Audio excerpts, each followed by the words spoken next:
नमस्कार, मैं एक तो और आप देख रहे हैं हंगामा टाइम्स न्यूज। एक बड़ी खबर हमारे सामने आ रही है, आइए नजर डालते हैं इस ब्रेकिंग न्यूज पर।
सभी अतिथियों से अनुरोध है माल्यार्पण करें।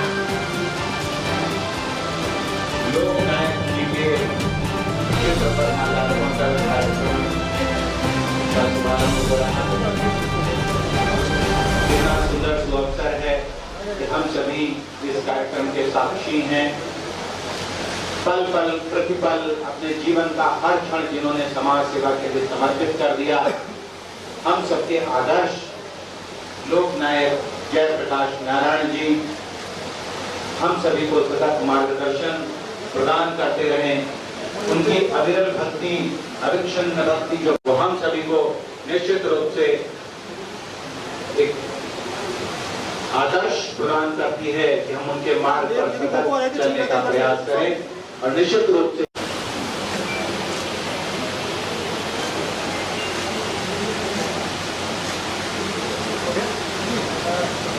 अपने केसी भैया से अनुरोध करता हूं, कार्यक्रम के संयोजक जी से, कि आप आज के कार्यक्रम के विशिष्ट अतिथि माननीय डॉक्टर लालजी मुख्य अतिथि डॉक्टर लालजी प्रसाद निर्मल जी को शॉल बना करके आपका स्वागत है। हार्दिक अभिनंदन। तालियों की कंजूसी नहीं होनी चाहिए, जोरदार तालियों से स्वागत करें। माननीय डॉक्टर लालजी प्रसाद निर्मल जी, अध्यक्ष अनुसूचित जाति वित्त एवं विकास निगम उत्तर प्रदेश। हार्दिक स्वागत। हमारे डायरेक्टर जनरल पुलिस, प्रखर अधिकारी, आपका हार्दिक स्वागत है, वंदन है, अभिनंदन है इस गरिमामयी कार्यक्रम में। आपका बहुत बहुत चंद्र द्विवेदी जी, राष्ट्रधर्म के कार्यकारी निदेशक महोदय, आपको भी साल उड़ा करके आपका स्वागत करते हुए भारतीय जनता पार्टी के प्रवक्ता नेता माननीय अशोक पांडे जी का स्वागत करते हुए केसी जैन भैया, धन्यवाद। आप सभी का भी हार्दिक स्वागत है, वंदन है, अभिनंदन है। माल्यार्पण कुछ भेंट करेंगे माननीय बिरला जी ने। और पहले ये करें बिरला जी को, अगर बिरला जी को थोड़ा सा स्वास्थ्य में दिक्कत है तो कुछ भेंट कर दीजिएगा। फोटो ले लीजिए भैया।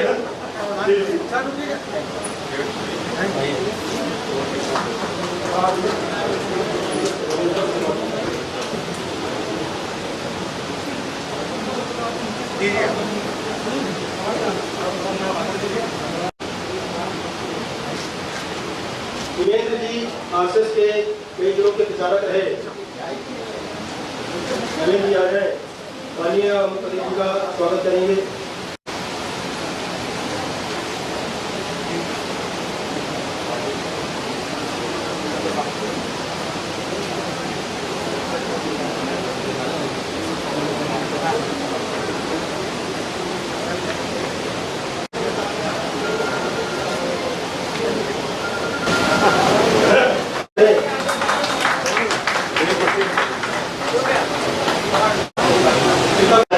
अभिनंदन करते हुए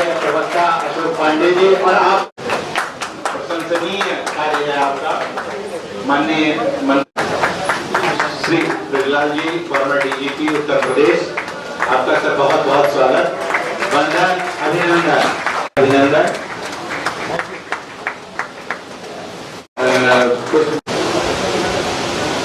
राष्ट्र धर्म पत्रिका के कार्यकारी निदेशक आदरणीय सर्वेश जी और हमारे भाई और हिंदुस्तान के दलितों के जिगर बीजेपी रहे, अनुसूचित जाति आयोग के चेयरमैन रहे माननीय बिरला जी और सम्मानित साथी,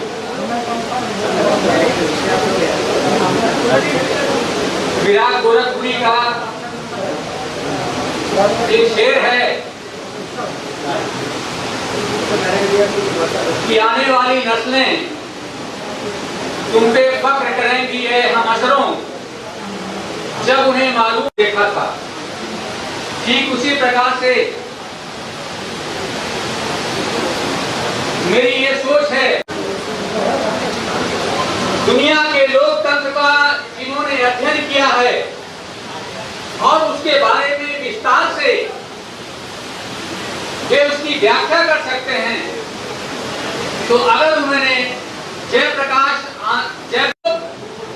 ब्रिटिश भारत में अंग्रेजों से लोहा ले रहे थे, नेपाल जाकर के जब उन्होंने आजाद दस्ते का गठन किया और उन्होंने हिंसात्मक क्रांति करने की जब बात कही और हजारीबाग जेल से जब वे फरार हुए तो पूरे देश के युवाओं की धड़कन बन गए जयप्रकाश नारायण जी।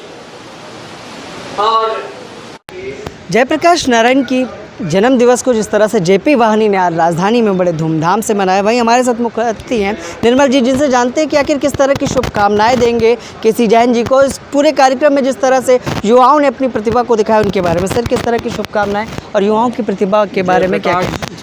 नारायण युवा वाहिनी के संयोजक हमारे परम मित्र केसी जैन साहब ने यह आयोजन करके पूरे प्रदेश और देश के युवाओं को एक संदेश देने का प्रयास किया है कि जयप्रकाश नारायण जी ने, जो कि ब्रिटिश भारत में अनेकों बार जेल गए, आज़ादी के बाद भी कई बार जेल गए, लेकिन सत्ता का कोई पद नहीं ग्रहण किया उन्होंने, क्योंकि वो वास्तव में चाहते थे कि हम समाज की सेवा करें, देश में परिवर्तन हो, राजनीतिक परिवर्तन हो, और वह परिवर्तन संयोग से जो वर्तमान में सरकार है, भारतीय जनता पार्टी की सरकार है, नरेंद्र मोदी जी पूरा कर रहे हैं, योगी आदित्यनाथ जी पूरा कर रहे हैं।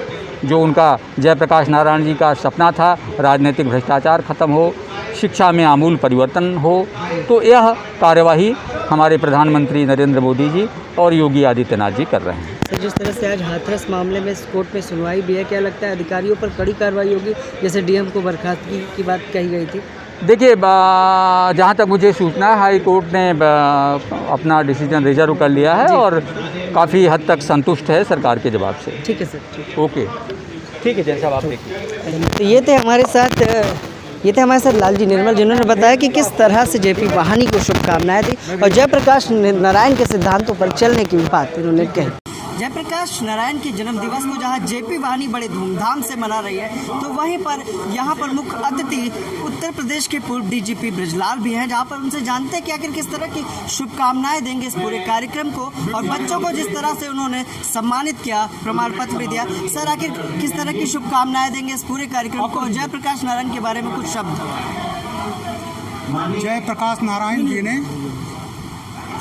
15 जून 1975 को पटना के गांधी मैदान में संपूर्ण क्रांति का आह्वान किया था और उनके आह्वान पर देश के नौजवान छात्र सब सड़कों पर आ गए थे और कांग्रेस की जो प्रशासन था उसके खिलाफ उन्होंने आंदोलन छेड़ा।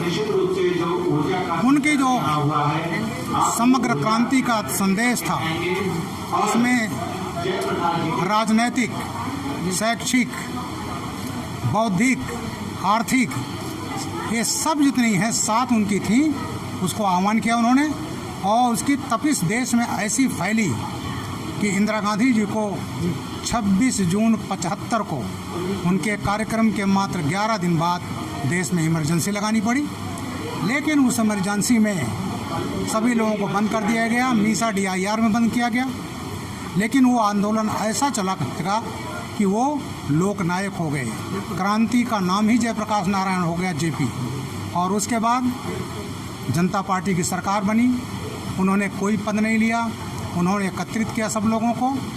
लेकिन लोग एकत्रित होने के बाद, सरकार बनाने के बाद पूर्ण बहुमत की सरकार आपसी लड़ाई में टूट गए। और जो उन्होंने सिद्धांत बनाया था, जिस पर चलना था, अपने स्वार्थ के पर तमाम पार्टियां जो थी वो टूट गई। और जयप्रकाश जी का वो जो सपना था वो, लेकिन उन्होंने एक आयाम दिया, इसको अंजाम तक पहुंचाया। उसके लिए उन्हें हम सभी लोग नमन करते हैं। मैं बड़ा सौभाग्यशाली हूँ, उनके गांव सिताब दियारा मैं जा चुका हूँ, बलिया में। उस समय मैं IG और चीफ सिक्योरिटी कमिश्नर था नॉर्थ ईस्टर्न रेलवे में, तो उस धरती को भी नमन किया हूँ और मैं इस मामले में अपने को भाग्यशाली समझता हूँ। क्या लगता है जिस तरह से आज बच्चों ने उनकी विचारधाराओं को बताया, क्या लगता है JP वाहिनी इस विचारधारा को, जयप्रकाश नारायण की विचारधारा को आगे बढ़ाने का काम करेंगे? बिल्कुल करेंगे। बच्चों को प्रेरित करने की ज़रूरत है, तमाम उनमें बहुत ऊर्जा है, उस ऊर्जा को स्ट्रीमलाइन करने की ज़रूरत है। लेकिन सबसे दिक्कत ये है, आज के सबसे बड़ा जो सोशल मीडिया है, इन बच्चों को सावधान रहना पड़ेगा कि जिस तरह से भ्रामक खबरें, जिस तरह से तोड़ फोड़ की खबरें, समाज को तोड़ने की खबरें, देश विरोधी तत्व, जो तमाम चीज़ों, इस हाथरस को, रस्सी को सांप बना दिया गया और किस तरह से वहाँ पूरे समाज में दंगा कराने की उनकी योजना थी, किस तरह CAA पर PFI जैसे आतंकवादी संगठन ने फंडिंग किया, अभी हाथरस में 100 करोड़ के फंडिंग किया, और किस तरह से दिल्ली में दंगे हुए, उत्तर प्रदेश में दंगे हुए, 3 दर्जन लोग मारे गए। तो ये जो विघटन का कार्यक्रम ये चल रहा है, और जो तत्व ऐसे हैं और ये समाज में ऐसे भ्रमित करते हैं कि आप देखिएगा जब CAA का हुआ तो वो जो PFI जिसका एक ही काम है इस देश को इस्लामिक कंट्री बनाना, यहाँ दंगे करवाना, जिन्होंने प्रोफेसर जोसेफ का हाथ काट लिया था केरला में, ऐसे लोग क्या लेकर चलते हैं? बाबा भीमराव अंबेडकर की फ़ोटो, संविधान, राष्ट्रीय झंडा, भ्रमित करने के लिए। लेकिन ये जो तत्व हैं, तो हमारे ये जो नौजवान हैं, छात्र हैं, इन सबको इससे भी सावधान रहना पड़ेगा, क्योंकि सोशल मीडिया और जो इस चीज़ को नहीं जानता, हाथरस को सब ने क्या कि जिब काट लिया गया, हाथ तोड़ दिया गया, कमर तोड़ ली, सब झूठा। केवल पहले क्या मारपीट की रिपोर्ट उसके भाई ने खुद लिखाई, 5 दिन बाद लड़के ने कहा मेरे साथ छेड़छाड़ भी हुआ, संदीप ने किया, वो भी पुलिस ने लिख लिया। फिर 10 दिन बाद क्या आता उनको, नहीं साहब 4 लोगों ने गैंगरेप किया। और इसको ये तमाम पार्टियों ने और तमाम ये जो विध्वंसक तत्व थे, PFI जैसे लोगों ने 100 करोड़ रुपया की फंडिंग करके और पूरे देश में एक आग लगाने की योजना बनाई थी, जो कि सरकार ने विफल कर दिया।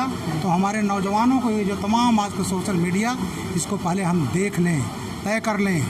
जोगी ने कहा कि हम इसमें CBI जांच कराएंगे, पहले मांग करते थे, अब भाग रहे हैं। CBI में नार्को टेस्ट भी होता, हम लोग भी पुलिस में भी करते हैं, पॉलीग्राफ टेस्ट करते हैं कि आप सही बोल रहे हैं, झूठ बोल रहे हैं, आज परिवार भाग रहा है। तो ये जो इन्वेस्टिगेशन होगा, CBI के हाथ में आ गया, और देखिए आगे आगे क्या निकलता है। लेकिन जो तमाम लोगों ने फैलाया है वो नहीं है, क्योंकि ये केस अंडर इन्वेस्टिगेशन है, इसलिए मैं फाइनल रूप से कुछ नहीं बोलूँगा। लेकिन जो आएगा वो नहीं है जो इस समय लोग भ्रम फैला रहे हैं। Thank you. तो ये थे हमारे साथ उत्तर प्रदेश के पूर्व DGP बृजलाल, जिन्होंने बताया कि आखिर JP वाहिनी जिस तरह से काम कर रही है, और इनके संस्थापक जो KC जैन हैं उनको भी शुभकामनाएं दी, और बच्चों को और जो जयप्रकाश नारायण की विचारधारा है उनको बताने का काम जिस तरह से आज JP वाहिनी ने किया, उसकी भी सराहना की। अभी आपको मिलाते हैं KC जैन से और जानते हैं कि उनका क्या कहना है। लगातार गोष्ठी का आयोजन हो रहा है, और इसमें जो हमारे आज के जो गेस्ट थे, माननीय जो है लालजी निर्मल जी, माननीय बृजलाल जी और सर्वेश जी, और भी जितने लोग थे, और माननीय ब्रजेश पाठक जी ने और माननीय प्रदेश अध्यक्ष जी ने, सुदन देव सिंह जी ने क्या किया कि इन लोगों ने जो है वर्चुअल माध्यम से सभा को संबोधित किया। बाकी जितने लोग उपस्थित थे सब लोगों ने अपने अपने विचार रखे। JP वाहिनी के माध्यम से हम लोग जो जीवदया के क्षेत्र में काम कर रहे हैं उनको भी सम्मानित करते हैं। साथ ही साथ लोगों को एक मंच देते हैं, छात्र छात्राओं को, युवाओं को, जिससे कि उनको एक अपनी बात को रखने का मौका मिले, अवसर मिले। और साथ ही साथ जो बच्चे उसमें पार्टिसिपेट करते हैं यूनिवर्सिटी लेवल के, फर्स्ट सेकंड थर्ड प्राइज भी उनको देते हैं, मोमेंटो देते हैं, सर्टिफिकेट देते हैं। तो बहुत अच्छे से कार्यक्रम हुआ और माननीय मुख्य अतिथि जी, विशेष अतिथि जी और सारे अतिथिगण हमारे आए और जितने छात्र छात्राएँ सभी को धन्यवाद। आप लोग आए, आप लोगों ने जो यहाँ पे समय दिया उसके लिए भी आप सभी लोगों को भी धन्यवाद। जहाँ जयप्रकाश नारायण के जन्म दिवस को आज जेपी वाहनी प्रदेश के पूर्व डीजीपी ने भी बड़ा बयान देते हुए बताया कि आखिर इस मामले में किस तरह की कार्रवाई होनी चाहिए। वहीं पर जेपी वाहनी को भी शुभकामनाएं दी और वहीं लालजी निर्मल जो दर्जा प्राप्त राज्य मंत्री, उन्होंने भी शुभकामनाएं देते हुए बताया कि जेपी वाहनी जयप्रकाश नारायण की विचारधाराओं पर चल रहे हैं। वहीं केसी जैन ने बताया कि किस तरह से जेपी वाहनी लगातार काम कर रही है और जयप्रकाश नारायण की विचारधाराओं को आगे बढ़ाने का काम करती रही। आकाश के साथ मैं विक्रम आपसे इजाजत चाहूँगा। नमस्कार।